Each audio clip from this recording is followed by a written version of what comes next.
నమస్కారం city morning bulletin కు స్వాగతం. ముందుగా ముఖ్యాంశాలు. టీడీపీ కేంద్ర కార్యాలయంలో ఫిర్యాదులు స్వీకరించిన సీఎం చంద్రబాబు. వైసీపీ నేతల దౌర్జన్యాలపై గోడు వెళ్లబోసుకున్న బాధితులు.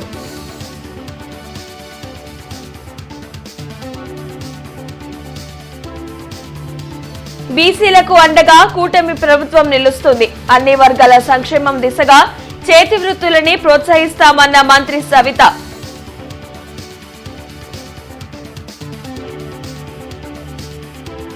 కూటమి ప్రభుత్వంపై ప్రజల్లో వ్యతిరేకత పెరిగింది.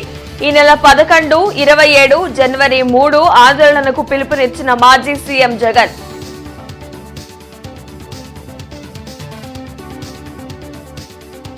జగన్ అవినీతిని మాత్రమే ప్రశ్నిస్తాను. వ్యక్తిగత విషయాలు మాట్లాడితే వైసీపీ నేతలు అడుగు బయట పెట్టలేరు. పీసీసీ చీఫ్ షర్మిల వ్యాఖ్యలు.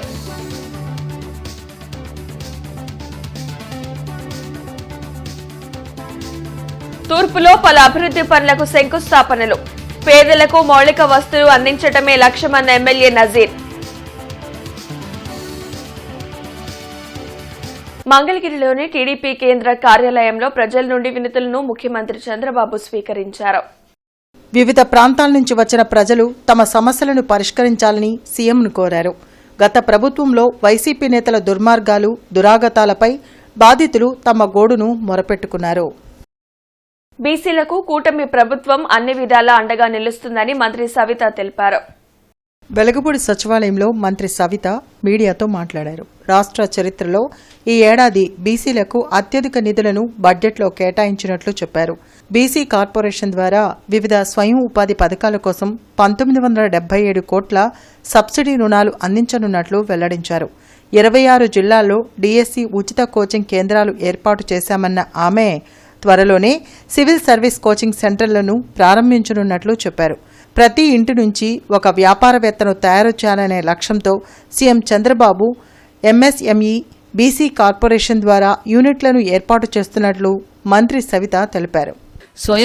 స్వయం ఉపాధి పథకాలకు లబ్ధిదారులు 40,835 మందికి లబ్ధి చేకూరుస్తుంది. మొత్తం అమౌంట్ వచ్చి 747.24 కోట్లు. ఎన్బీసీ ఎఫ్డీసీ సబ్సిడీ పథకం కింద బ్యాంక్ లింకేజ్ లేకుండా నేరుగా రుణాలు 2,227 మంది లబ్ధిదారులకు లబ్ధి చెందుతుంది. 199.6 కోట్ల రూపాయలతో ఈ బ్యాంక్ లింకేజ్ లేకుండా రుణాలు ఇవ్వబోతున్నామన్న విషయాన్ని కూడా మీకు తెలియజేస్తున్నాం. అదేవిధంగా వ్యవసాయం అనుబంధ రంగంకి మినీ డైరీల ఏర్పాటుకు పాల డైరీలు. ముఖ్యమంత్రి గారి ఆలోచన ప్రతి ఇంటి నుంచి ఒక ఎంటర్ప్రైనర్ తయారు కావాలన్నదే ముఖ్యమంత్రి గారి లక్ష్యం.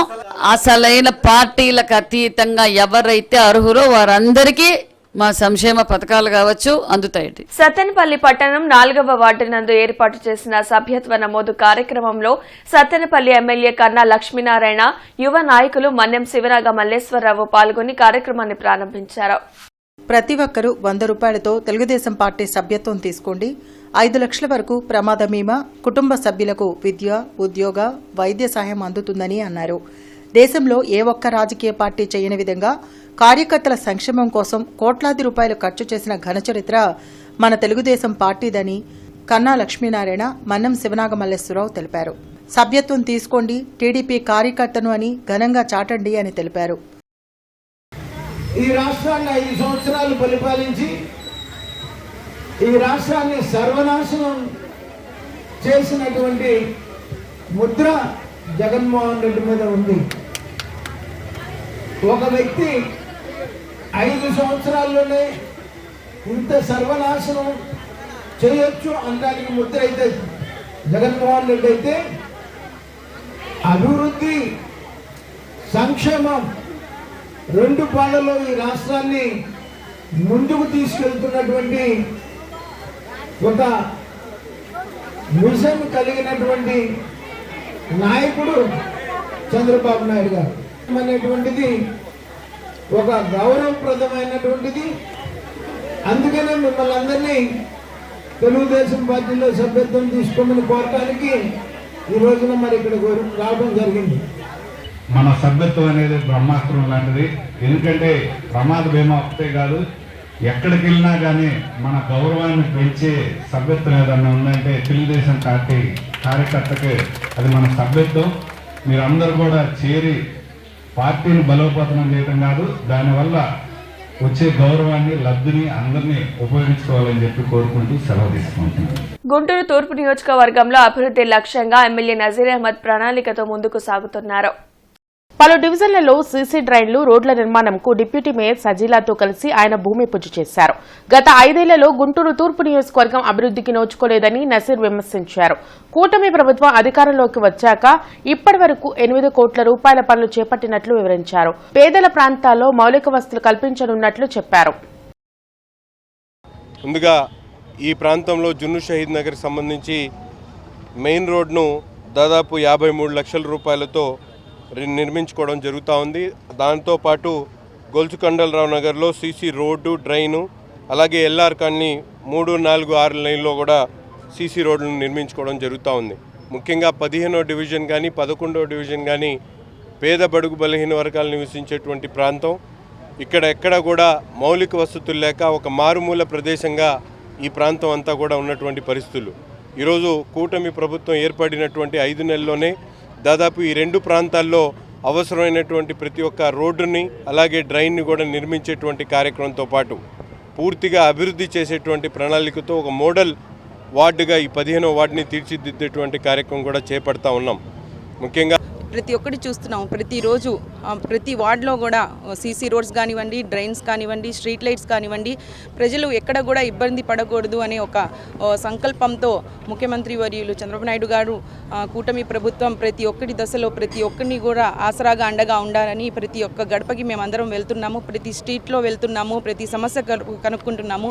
వెనుకబడిన కులాలకి మరియు ప్రత్యేకంగా ప్రతి ఒక్క దశలో ముందుకు వెళ్తున్నామని ఈ సందర్భంగా తెలియజేస్తున్నాను. అలాగే ఎలాగైతే సంక్షేమంతో పాటు డెవలప్మెంట్ కూడా జరుగుతుంది అని ప్రతి ఒక్కరు చక్కగా చెప్తున్నారు. కాబట్టి ఈ యొక్క కూటమి ప్రభుత్వంలో రానున్న 5 సంవత్సరాల్లో ఇటు సంక్షేమంతో పాటు డెవలప్మెంట్తో పాటు ముందుకు వెళ్తామని తెలియజేస్తూ ప్రతి ఒక్కరు కూడా చంద్రబాబు నాయుడు గారిని ఆశీర్వదిస్తున్నారు.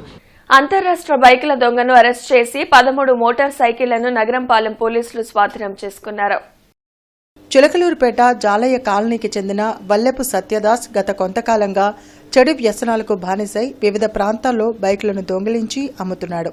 ఈ విషయంపై దృష్టి పెట్టిన పోలీసులు సాంకేతిక పరిజ్ఞానంతో మోటారు వాహనాల దొంగను అరెస్టు చేశారు. అతడి నుంచి 8 లక్షల రూపాయల విలువైన 13 మోటార్ సైకిళ్లను స్వాధీనం చేసుకున్నామని వెస్ట్ డీఎస్పీ జయరాం ప్రసాద్ మీడియాకు వెల్లడించారు. బైకు యజమానులు సెంట్రల్ లాక్ వేసి జీపీఎస్ను అమర్చుకుంటే దొంగతనాలను అరికట్టవచ్చని ఆయన సూచించారు. ఈ కేసులో ప్రతిభ కనబర్చిన పోలీసు సిబ్బందిని ఆయన అభినందించారు. వల్లేపు సత్యదాసు 22 ఇయర్స్ అండి. ఇతని జాలయ్య కాలనీ, చిలకలూరుపేట టౌను. అతను థెఫ్ట్ చేసిన బైక్ తీసుకుంటే వినుకొండ పిఎస్లో, చిలకలూరుపేట పిఎస్లో, నకరికల్లు, సత్తెనపల్లి రూరల్, మన జిల్లా పరంగా నల్లపాడు, పాత గుంటూరు, నగరంపాలెం, అరండాల్పేట ఇలా వివిధ పోలీస్ స్టేషన్ పరిధిలో ఉన్న బైక్స్, ముఖ్యంగా ఎన్ఫీల్డ్ బైక్స్ మనం ఇప్పుడు రికవర్ చేసిన వాటిలో ఒక 4 ఎన్ఫీల్డ్ బైక్స్ ఉన్నాయి. ఈ గ్లామర్ బైక్స్ ఒక 4 ఉన్నాయి. ఒక డిఫరెంట్ స్కూటీస్ లాంటివంటి సుజుకి యాక్సెస్, యూనికార్న్ బైక్స్, ఇలాగా డిఫరెంట్ ఒక 13 బైక్స్ ఇతని నుంచి రికవర్ చేయడం జరిగింది. సో ఆల్రెడీ ఈ పర్టికులర్ కేసుని ట్రేస్ చేయడానికి మా నగరంపాలెం పోలీస్ స్టేషన్ కంటే కూడా సిసిఎస్లోని టీం ఎఫెక్టివ్గా చేయడం జరిగింది. బేసికల్లీ ప్రజలకు కూడా ఒక కాషన్ దీని పరంగా ఇవ్వడానికి ఏంటంటే బైక్స్ ఖచ్చితంగా సెంట్రల్ లాక్ వేయండి. నాట్ ఓన్లీ సెంట్రల్ లాక్, ఖచ్చితంగా టైర్ లాక్ కూడా వేయండి. అలాగే రీసెంట్గా చూసుకుంటే మనకి జీపీఎస్ ఏవైతే ఉన్నాయో జీపీఎస్ సిస్టమ్స్ చాలా తక్కువ కాస్ట్కే వస్తున్నాయి. ఇప్పుడు బైక్స్ యొక్క కాస్ట్ మీరు చూశారు. ప్రజా దర్బార్లో వచ్చే సమస్యలు పరిష్కరించి బాధితులకు అండగా నిలుస్తామని మంత్రి నారా లోకేష్ పేర్కొన్నారు. ఉండవల్లిలోని క్యాంపు కార్యాలయంలో ప్రజా దర్బార్ నిర్వహించారు.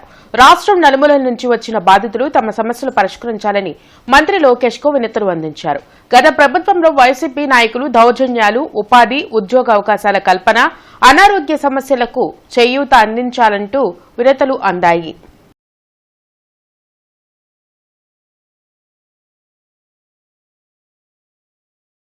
ప్రజల ఆస్తుల రక్షణ ప్రాధాన్యంగా కూటమి ప్రభుత్వం చర్యలు తీసుకుంటుందని రాష్ట్ర ప్రభుత్వ చీఫ్ విప్ జీవి ఆంజనేయులు తెలియజేశారు.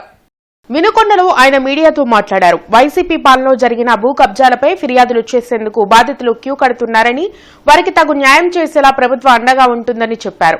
డిసెంబర్ 6 నుంచి రాష్ట్ర వ్యాప్తంగా రెవెన్యూ సదస్సులు నిర్వహిస్తున్నామని, ప్రతి గ్రామంకు వచ్చే రెవెన్యూ అధికారులకు ప్రజలు ఫిర్యాదులు అందించవచ్చన్నారు. ఈరోజు జగనన్న కాలనీలు అన్నారు, ఊళ్ళు కడతామన్నారు. ఊళ్ళు కాదు కదా, అసలు ఇల్లు ఎక్కడ కట్టారు మీరు? ఇల్లు కాదు, కనీసం ఒక బోర్ వేశారు ఎక్కడన్నా? జగనన్న కాలనీల పేరుతో భూదందాలు చేశారు,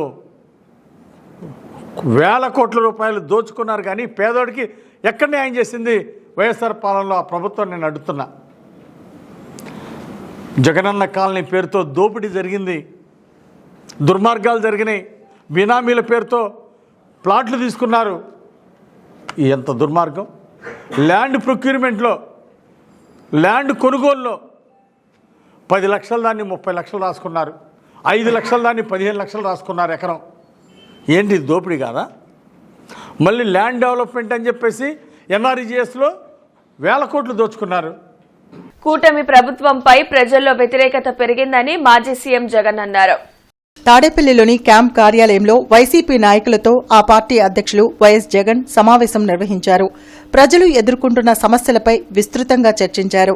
సూపర్ 6 లేదు, 7 లేదు, ఎక్కడికక్కడ ప్రభుత్వాన్ని ప్రశ్నించే పరిస్థితి వచ్చిందని చెప్పారు. రాష్ట్రం అంతటా భయాందోళన పరిస్థితులు నెలకొన్నాయని, ఎవరు నిరసన వ్యక్తం చేసినా తప్పుడు కేసులు పెట్టి వేధిస్తున్నారని ధ్వజమెత్తారు. ప్రజా సమస్యలపై పోరుబాటను ప్రకటించారు. డిసెంబర్ 11న రైతుల సమస్యలపై ర్యాలీ నిర్వహించి కలెక్టర్లకు వినతి పత్రాలు ఇవ్వాలన్నారు. డిసెంబర్ 27న పెంచిన విద్యుత్ ఛార్జీలకు వ్యతిరేకంగా నిరసనలు నిర్వహించాలని పిలుపునిచ్చారు. అలాగే జనవరి 3న ఫీజు రీయింబర్స్మెంట్పై పోరుబాట చేపట్టాలన్నారు.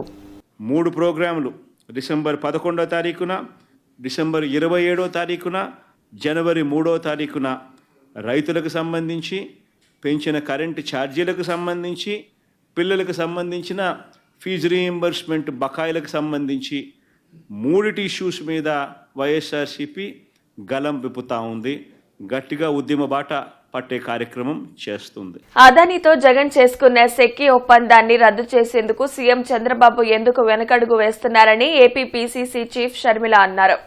విజయవాడలో షర్మిల మీడియాతో మాట్లాడుతూ జగన్ ముడుపుల వ్యవహారంపై ఏసీబీకి ఫిర్యాదు చేయనున్నట్లు తెలిపారు. తాను కూడా పర్సనల్ విషయాలు మాట్లాడితే జగన్ అడుగు కూడా బయట పెట్టరని చెప్పారు. తాను జగన్ అవినీతి, నిర్లక్ష్యాన్ని మాత్రమే ప్రశ్నిస్తున్నట్లు షర్మిల వివరించారు. కూటమి ప్రభుత్వం అధికారంలోకి వచ్చిన 6 నెలలు గడుస్తుందని, ఇచ్చిన సూపర్ 6 హామీలు ఎక్కడా అని నిలదీశారు. భయపడ్డారు. అదాని అన్న పేరు మాట్లాడడానికే మీకు అంత భయం అయితే ఇక మీరు ఏ చర్య అయినా ఎలా తీసుకుంటారు ముఖ్యమంత్రి గారు అని అడుగుతున్నాం. అప్పటి ముఖ్యమంత్రి జగన్మోహన్ రెడ్డి గారు అయితే నా పేరు ఎక్కడైనా ఉందా, జగన్మోహన్ రెడ్డి అన్న పేరు ఎక్కడైనా ఉందా, లేక ఎవరైనా మీకు ఫోన్ చేసి చెప్పారా జగన్మోహన్ రెడ్డి కింద డబ్బిచ్చాము అని అతి తెలివిగా మాట్లాడారు. దీన్ని అతి తెలివి అనుకుంటున్నారో అప్పుడు ముఖ్యమంత్రిగా ఎవరున్నారో 2021లో అందరికీ తెలుసు, మీకు కూడా తెలుసు. దయచేసి ఇప్పటికైనా చెప్తున్నాం, చంద్రబాబు గారు ఈ డీల్ ని స్క్రాప్ చేయండి, ఈ డీల్ ని క్యాన్సిల్ చేయండి. అందులో భాగంగానే సెంట్రల్ ఎలక్ట్రిసిటీ రెగ్యులేటరీ కమిషన్ కి కూడా మేము లేఖ రాయడం జరుగుతుంది. Central electricity regulatory commission is a central body. Inter state electricity transmission, trading, tariffs ఇవన్నీ రెగ్యులేట్ చేసే బాడీ. కనీసం వాళ్ళైనా జోక్యం చేసుకుని ఈ డీల్ అక్రమము అని తేల్చి అదాని గ్రీన్ కి జగన్మోహన్ రెడ్డి గారి ప్రభుత్వం చేసుకున్న డీల్ ని క్యాన్సిల్ చేయాలని కాంగ్రెస్ పార్టీ డిమాండ్ చేస్తుంది. వైసీపీ నాయకుల పర్సనల్ విషయాలు మాట్లాడితే వాళ్ళు కనీసం ఇంట్లో నుంచి అడుగు కూడా బయట పెట్టలేరు. రానున్న రోజుల్లో ఇసుక, లిక్కర్, రేషన్ మాఫియాను జన సైనికులు రోడ్డెక్కి అడ్డుకుంటారని జనసేన పార్టీ జిల్లా అధ్యక్షులు హెచ్చరించారు. లార్జీ సెంటర్లోని జనసేన పార్టీ కార్యాలయంలో జరిగిన మీడియా సమావేశంలో జిల్లా అధ్యక్షులు గాద వెంకటేశ్వరరావు మాట్లాడారు. ఖాళీగా కూర్చోలేక అంబటి రాంబాబు, ఉప ముఖ్యమంత్రి పవన్ కళ్యాణ్, నాదెండ్ల మనోహర్లపై అవాకులు చవాకులు పేలుతున్నారని ధ్వజమెత్తారు. రాష్ట్రంలోని రాజకీయాల్లో మార్పులు తెచ్చేందుకే జనసేన పార్టీ పనిచేస్తుందని అన్నారు. అధికారులందరూ ఇంకా వైసీపీ భ్రమలోనే ఉన్నారని, దాని నుంచి బయటపడాలని సూచించారు. బియ్యం అక్రమ రవాణా నిందితుల జాబితాలో జగన్మోహన్ రెడ్డి పేరు ఎందుకు చేర్చలేదని ప్రశ్నించారు. ఈ కార్యక్రమంలో జిల్లా ఉపాధ్యక్షులు అడపా మాణిక్యాలరావు, సిఖాబాలు, త్రినాథ్, మధులాల్, ఎట్ల వెంకటేశ్వరరావు, మురళి పాల్గొన్నారు. అందుకని దయచేసి మీరు కూడా ప్రతిపక్ష హోదా కావాలని కోరుకుంటున్నారు. ప్రతిపక్షం అంటే బాధ్యతాయుతంగా మెలిగి రాష్ట్రంలో ఏమి జరుగుతున్నాయో వాటిని ఉన్నటువంటి అధికార పక్షానికి చెప్పే ప్రయత్నం చేసేదే ప్రతిపక్షం. అంతేగాని మీకులాగా గతంలో చేసినటువంటి వాటిని వెనకేసుకొచ్చే పరిస్థితి కాకుండా మంచి ప్రతిపక్షంగా మెలగాలని చెప్పేసి మరొకసారి వైఎస్ఆర్ పార్టీ వాళ్ళు కోరుకుంటూ, అదేవిధంగా రాష్ట్ర ప్రజలందరూ కూడా చెప్తున్నాం, జనసేన పార్టీ ఏ సిద్ధాంతంతో అయితే పార్టీ స్థాపించామో, ఏ లక్ష్యంతో అయితే రాజకీయాల్లోకి వచ్చామో ఆ సిద్ధాంతం, ఆ లక్ష్యాలను తూచా తప్పకుండా ముందుకెళ్తాం. ఖచ్చితంగా జరుగుతున్నటువంటి బియ్యం దందా కానీ, ఇసుక దందా కానీ, లేదు లిక్కర్ దందాలు కానీ అవసరమైతే జనసేన సైనికులే రోడ్డు మీదకి వచ్చి వాటినన్నింటినీ కూడా ఆపే ప్రయత్నం చేస్తాము.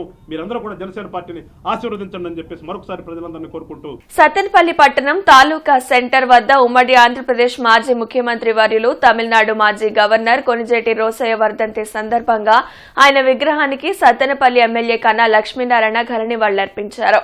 కార్యక్రమంలో వివిధ హోదాల్లో ఉన్న రాష్ట్ర, జిల్లా, నియోజకవర్గ నాయకులు, కార్యకర్తలు పాల్గొన్నారు.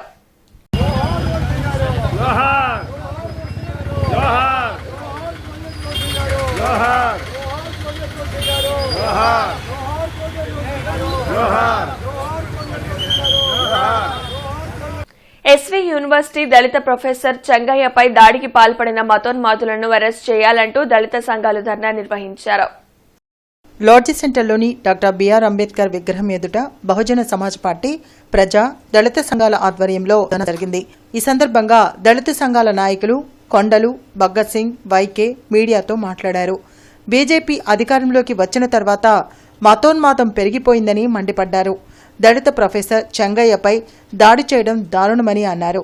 తక్షణమే దాడి చేసిన మతోన్మాదులను అరెస్టు చేయాలని డిమాండ్ చేశారు. ఈ కార్యక్రమంలో వీసీకే పార్టీ రాష్ట్ర మహిళా అధ్యక్షురాలు జయసుధ, బహుజన సమాజ్ పార్టీ జిల్లా ఇన్ఛార్జి గూడవల్లి మణికుమారి, శృంగారపాటి బాబురావు, శ్యామ్, సముద్రాల చిన్నకోటేశ్వరరావు, వాసు, మంచాల జోసఫ్ తదితరులు పాల్గొన్నారు. బహుజనులైన బీసీ, ఎస్సీ, ఎస్టీల మీద అధికంగా జరుగుతున్నాయి. దీనికి నైతికంగా బాధ్యతలు వహిస్తూ ఎవరైతే పాలకులు ఉన్నారో, ఈ మతోన్మాదులను ఎవరైతే ఉన్నారో వారిని తక్షణం అరెస్ట్ చేయాలని చెప్పేసి మేము బహుజన్ సమాజ్ పార్టీ తరఫున డిమాండ్ చేస్తున్నాం. ఎక్కడైతే నోరు మెరిపేటువంటి వాళ్ళు ఉన్నారో వాళ్ళందరి మీద కూడా దాడులు చేస్తూ ఉన్నారు. ఇటువంటి పరిస్థితి కొనసాగితే దళితులు, మైనార్టీలు, బీసీలు చూస్తూ ఊరుకోరని ఒక హెచ్చరిక కూడా చేస్తూ ఉన్నాం. నువ్వు ఏ సంస్కృతిని ప్రవేశపెడుతున్నావు, ఏ మార్గాన్ని అనుసరించమని ప్రజలకు బోధిస్తున్నావు చెప్పు, జాగ్రత్త. ఒకసారి కనుక బలహీన వర్గాలందరూ కూడా ఏకమైతే మీ పరిస్థితి ఏముందో మీరు అర్థం చేసుకోవాలా. కానీ బలహీన వర్గాలందరం కూడా మహనీయుడు డాక్టర్ బిఆర్ అంబేద్కర్, సావిత్రిబాయి ఫూలే వాళ్ళ మార్గం ద్వారా, శాంతియుత మార్గం ద్వారా ప్రజాస్వామ్య పద్ధతుల్లో రాజ్యాధికారం కోసం, హక్కుల కోసం పోరాడుతున్నాం. కూటమి ప్రభుత్వం అధికారంలోకి వచ్చి 6 నెలలవుతున్నా కార్మికుల గురించి పట్టించుకునే నాథుడే లేడని ఏఐటీయూసీ నాయకులు ధ్వజమెత్తారు. జిల్లా ఏఐటీయూసీ కార్యాలయంలో రాష్ట్ర అధ్యక్షులు రావులపల్లి రవీంద్రనాథ్ మీడియాతో మాట్లాడారు. రాష్ట్రంలో 50 లక్షల మంది కార్మికులు కనీస వేతనాలు లేకుండా పనిచేస్తున్నారని వెల్లడించారు. ఇసుక పాలసీ సక్రమంగా అమలు జరగక భవన నిర్మాణ కార్మికులు ఎన్నో ఇక్కట్లు పడుతున్నారని ధ్వజమెత్తారు. రాష్ట్రంలోని అన్ని జిల్లాల్లో లేబర్ కార్యాలయాలు ఏర్పాటు చేయాలని డిమాండ్ చేశారు. నవంబర్ 26న దేశవ్యాప్తంగా పెద్ద ఎత్తున రైతుల పక్షాన నిరసనలు తెలిపిన కేంద్ర ప్రభుత్వానికి చీమ కుట్టినట్టు కూడా లేదని రాష్ట్ర గౌరవ అధ్యక్షులు రాధాకృష్ణ మండిపడ్డారు. రాష్ట్రంలో కనీస వేతనాల బోర్డును ఏర్పాటు చేసి ఉద్యోగులకు పని భద్రత కల్పించాలని డిమాండ్ చేశారు. ఈ కార్యక్రమంలో జిల్లా ఉపాధ్యక్షులు కోట మాల్యాద్రి, రావుల అంజుబాబు పాల్గొన్నారు. ఈ రాష్ట్రంలో 73 షెడ్యూల్లో దాదాపు 50 లక్షల మంది కార్మికులు గత 15-12 సంవత్సరాలుగా వేతనాలు పెరగకుండా అదే వేతనాలతో పనిచేస్తున్నటువంటి పరిస్థితి ఉంది. వాటిపైన రివ్యూ చేసి తక్షణమే ఈ 73 షెడ్యూల్లో పనిచేస్తున్నటువంటి కార్మికుల వేతనాలు పెంచాల్సినటువంటి బాధ్యత రాష్ట్ర ప్రభుత్వం పైన. అదేవిధంగా లక్షలాది మంది భవన నిర్మాణ కార్మికులు సంక్షేమ బోర్డు ఏర్పాటు చేసుకొని సంక్షేమ పథకాలు పొందుతూ అర్ధాంతరంగా సంక్షేమ పథకాలన్నీ కూడా ఆపేస్తే వేల సంఖ్యలో క్లెయిములు పెండింగ్లో ఉండి కార్మికులు ఒకవైపున అటు బాధపడుతున్నారు. వచ్చిన ప్రభుత్వంలో ఇసుక పేరుతో ఇసుకని మళ్ళీ ఏదో ఒకటి పద్ధతుల్లో పెట్టాలనేటటువంటి పేరుతో ఆ ఇసుక కొరత వల్ల కార్మికులు ఇబ్బంది పడుతున్నారు. సంక్షేమ పథకాలు పని లేక ఇట్లా ఇబ్బంది పడుతున్నారు. అటువంటి ఆగిపోయినటువంటి క్లెయిమ్లన్నీ క్లియర్ చేయాలంటే తక్షణమే సంక్షేమ బోర్డు పైన కూడా రాష్ట్ర ప్రభుత్వం రివ్యూ చేయాల్సినటువంటి అవసరం. నవంబర్ 26వ తారీఖున దేశవ్యాప్తంగా కొన్ని కోట్ల మంది రోడ్ల మీదకి వచ్చి కేంద్ర రాష్ట్ర ప్రభుత్వాలు అనుసరిస్తున్నటువంటి కార్మిక వ్యతిరేక విధానాల మీద, రైతు వ్యతిరేక విధానాల మీద పెద్ద ఎత్తున రోడ్ల మీదకి వచ్చి తమ నిరసన తెలియజేశారు. ఇంత నిరసన తెలియజేసినప్పటికీ కేంద్ర ప్రభుత్వం తక్షణమే రైతులకు సంబంధించి గిట్టుబాటు ధర ఇవ్వడానికి చట్టం చేయడానికి ముందుకు రావడం వాళ్ళు కోరుతూ ఉన్నారు. గత 4 సంవత్సరాల నుంచి వాళ్ళు అడుగుతూ ఉన్నారు, ఆందోళన చేస్తూ ఉన్నారు. ఏ విధంగా కూడా కేంద్ర ప్రభుత్వం పట్టించుకోవటం ఉన్నారు. అందుకని ఇప్పుడు మళ్ళీ కొన్ని లక్షల మంది రైతులు ఢిల్లీ బార్డర్లో ఢిల్లీకి పాదయాత్ర చేసి ప్రభుత్వానికి మా బాధలు చెప్పుకోవాలని చెప్పి వస్తూ ఉంటే కేంద్ర ప్రభుత్వం అడ్డంకులు సృష్టిస్తుంది పోలీసులను పెట్టి. ఆ విధంగా అడ్డంకులు సృష్టించే కంటే రైతులు అడుగుతున్నటువంటి కనీస గిట్టుబాటు ధర, పంటకి గిట్టుబాటు ధర ఇవ్వమని అడగటం న్యాయమైంది. పేదలకు కూటమి ప్రభుత్వం అన్ని విధాలా అండగా నిలుస్తుందని ఎమ్మెల్యే భాష్యం ప్రవీణ్ అన్నారు. క్రోసూరు, అచ్చంపేట, బెల్లంకొండ మండలాల్లో మంజూరైన సీఎం రిలీఫ్ ఫండ్ చెక్కులను బాధితులకు ఆయన అందించారు. పేదల ఆరోగ్యంపై ప్రత్యేక దృష్టి పెట్టిన ప్రభుత్వం మెరుగైన వైద్య సేవలు అందేలా చర్యలు చేపట్టిందని చెప్పారు. ఉమ్మడి ఆంధ్రప్రదేశ్ ముఖ్యమంత్రి వర్యులు, కర్ణాటక మరియు తమిళనాడు మాజీ గవర్నర్ కొణిజేటి రోసయ్య వర్ధంతి సందర్భంగా 35వ డివిజన్ కార్పొరేటర్ ఈరంటి వరప్రసాద్ బాబు ఆధ్వర్యంలో పట్టాభిపురంలో రోసయ్య చిత్రపటానికి Andhra Pradesh technology services chairman Mannava Mohan Krishna పూలమాలలు వేసి ఘనంగా నివాళులర్పించారు. ఈ వార్త ఇంతటితో సమాప్తం. నమస్కారం.